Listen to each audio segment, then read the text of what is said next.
प्रिय मित्रों नमस्कार, ओम नमः शिवाय, हर हर महादेव, राधे राधे। आप सभी लोगों का स्वागत है। दोस्तों, आज की कहानी बहुत ज्ञानवर्धक और अचानक धन प्राप्ति का मूल मंत्र है। आज इस वीडियो में हम बात करेंगे, अगर आपके घर में धन नहीं रुकता है तो नहाते समय औरतें यह उपाय जरूर करें। इसके अलावा जो औरतें कपड़े खुलकर न आती हैं वह अवश्य देखें। मित्रों, एक बार भगवान शिव माता पार्वती के साथ हरिद्वार में घूम रहे थे। पार्वती जी ने कहा, सहस्त्रों मनुष्य गंगा में से नहाकर हर हर गंगे कहते चले जा रहे हैं। मित्रों, अगर आप ये कहानी सुन रहे हैं तो पूरा सुनिएगा, क्योंकि आधा अधूरा ज्ञान सही नहीं होता। इसके अलावा है माँ लक्ष्मी, जो कोई हमारी इस वीडियो को लाइक करें और चैनल को सब्सक्राइब करें, उनके घर में धन की कभी कोई कमी ना रहे, उनके घर हमेशा धन से भरा रहे। दोस्तों, भगवान के नाम पर कंजूसी ना करें। सबसे पहले अपनी सच्ची श्रद्धा से कमेंट में हर हर महादेव, ओम नमः शिवाय, राधे राधे जरूर लिखें। दोस्तों, एक समय की बात है, भगवान शिव और पार्वती के साथ हरिद्वार में घूम रहे थे।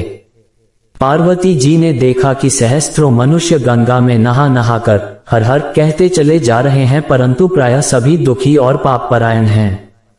पार्वती जी ने बड़े आश्चर्य से शिव जी से पूछा कि गंगा में इतनी बार स्नान करने पर भी इनके पाप और दुखों का नाश क्यों नहीं हुआ? क्या गंगा में सामर्थ्य नहीं रही? शिव जी ने कहा, गंगा में तो वही सामर्थ्य है, परंतु इन लोगों ने पापनाशिनी गंगा में स्नान ही नहीं किया है, तब इन्हें लाभ कैसे हो? ये लोग सिर्फ जल में डुबकी लगाकर आ रहे हैं। इसी बीच भगवान शिव के मन में एक ख्याल आया और उन्होंने पार्वती जी को गंगा स्नान का सही अर्थ समझाने के लिए एक रूप धरा। भगवान की लीला के अनुसार ही दूसरे दिन काफी जोर की बरसात होने लगी। इससे गलियां कीचड़ से भर गईं, चारों ओर लपटीला कीचड़ भर रहा था। शिव जी ने वृद्ध रूप धारण कर लिया और दीन विवश की तरह गड्ढे में जाकर ऐसे पड़ गए जैसे कोई मनुष्य चलता चलता गड्ढे में गिर पड़ा हो और निकलने की चेष्टा करने पर भी न निकल पा रहा हो। उन्होंने पार्वती जी को समझाकर गड्ढे के पास बैठा दिया और बोले कि वे असहाय बनकर गंगा में नहाकर आ रहे लोगों से मदद मांगें। जब कोई गड्ढे में से उन्हें निकालने को तैयार हो तब कह दें कि उनके पति सर्वथा निष्पाप हैं, इन्हें वही छुए जो स्वयं निष्पाप हो। यदि वे निष्पाप हैं तो ही हाथ लगाए, नहीं तो हाथ लगाते ही मदद करने वाला तुरंत भस्म हो जाएगा। पार्वती जी गड्ढे के किनारे बैठ गईं और गंगा नहाकर आने जाने वालों से रो रो कर मदद मांगने लगीं। लोगों ने न तो महिला की बातों पर कोई ध्यान दिया और न ही दलदल में फंसे वृद्ध को बाहर निकाला। इसमें कुछ को धर्म भ्रष्ट होने का भय था तो कुछ को स्वयं के गंदे होना, और आगे बढ़ते रहे।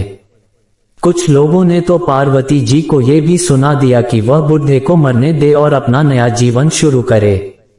वहीं कुछ दयालु सच्चरित्र पुरुष थे, उन्होंने करुणावश हो महिला के पति को निकालना चाहा, लेकिन वचन सुनकर वे भी रुक गए। उन्होंने सोचा कि गंगा में नहाकर आए हैं तो क्या हुआ, पापी तो हैं ही, कहीं होम करते हाथ न जल जाएं। बूढ़े को निकालने का किसी का साहस नहीं हुआ। सैकड़ों आए, सभी ने पूछा और चले गए।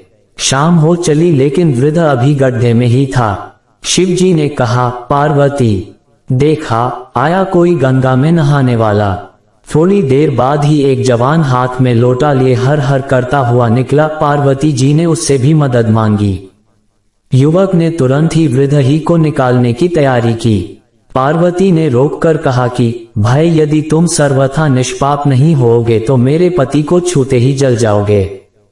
उसने उसी समय बिना किसी संकोच के दृढ़ निश्चय के साथ पार्वती से कहा कि माता, मेरे निष्पाप होने में तुझे संदेह क्यों होता है?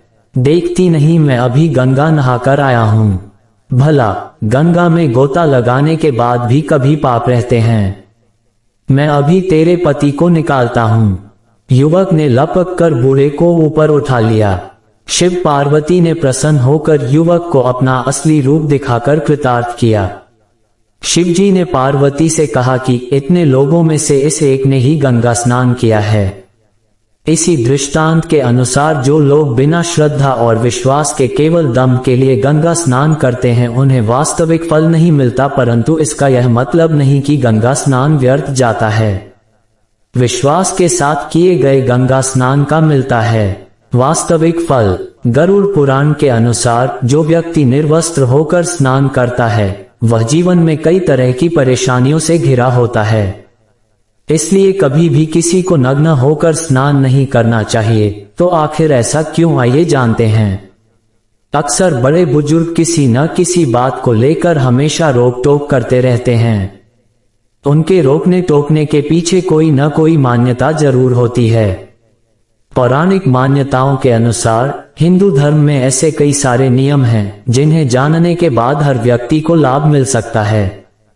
इन नियमों में सुबह से लेकर रात, नहाने से लेकर खाने तक और सोने से संबंधित सारी बातों की जानकारी दी गई है। धार्मिक मान्यताओं के अनुसार जो व्यक्ति इन नियमों का पालन करता है उसके जीवन में हर समय सुख शांति बनी रहती है। तो आज इस खबर में निर्वस्त्र होकर स्नान करना शुभ होता है या अशुभ जानेंगे। नहाना एक ऐसा नित्यक्रम है जिसे करने के बाद हर व्यक्ति खुद को स्वच्छ महसूस करता है। आधुनिक युग में स्नान करने की प्रक्रिया में काफी बदलाव आया है। पहले जहां लोग नदी में, तालाब में स्नान किया करते थे, वहीं अब स्नान करने के लिए आधुनिक बाथरूम बनाए जा रहे हैं। जैसा कि जयपुर, नहाना एक ऐसा नित्यक्रम है जिसे करने के बाद हर व्यक्ति खुद को स्वच्छ महसूस करता है। आधुनिक युग में स्नान करने की प्रक्रिया में काफी बदलाव आया है।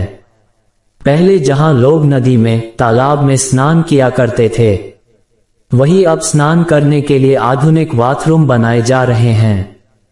जैसा कि आपने कई बार देखा होगा कि हम में से अधिकतर लोग पूरे कपड़े उतारकर स्नान करना पसंद करते हैं।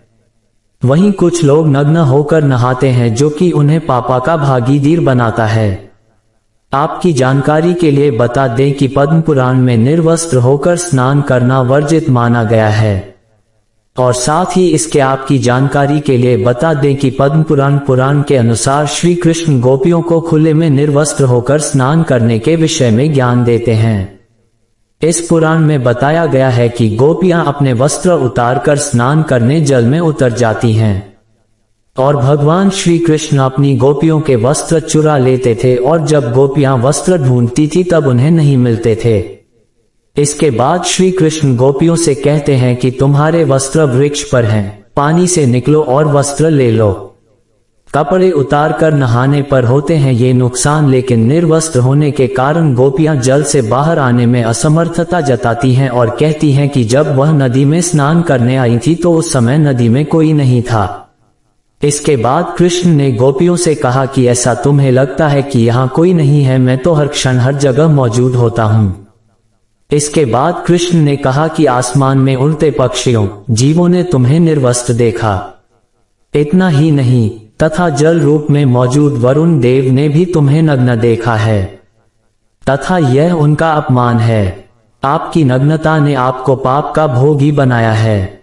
आपकी जानकारी के लिए बता दें कि वहीं गरुड़ पुराण के अनुसार स्नान करते समय आपके पितर यानी आपके पूर्वज आपके आसपास होते हैं और वस्त्रों से गिरने वाले जल को ग्रहण करते हैं, जिनसे उनकी तृप्ति होती है। निर्वस्त्र होकर नहाने से पितर अतृप्त होकर नाराज हो जाते हैं, जिनसे व्यक्ति का बल, धन तथा सुख नष्ट हो जाता है।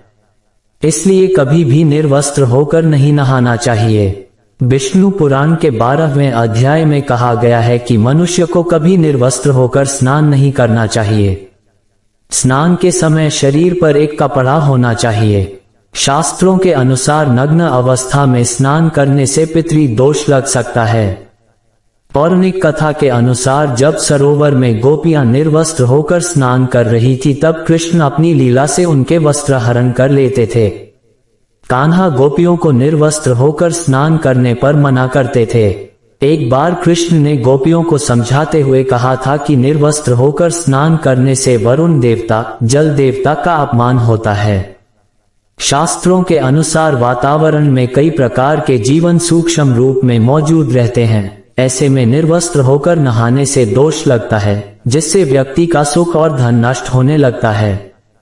कहते हैं नग्न अवस्था में नहाने से शरीर में नकारात्मक ऊर्जा प्रवेश करती है, जो आपके मानसिक स्थिति पर बुरा असर डालती है। पुराण के अनुसार कभी भी नग्न होकर सोना नहीं चाहिए। ऐसा करने से चंद्र देवता का अपमान होता है, पितर भी नाराज होते हैं।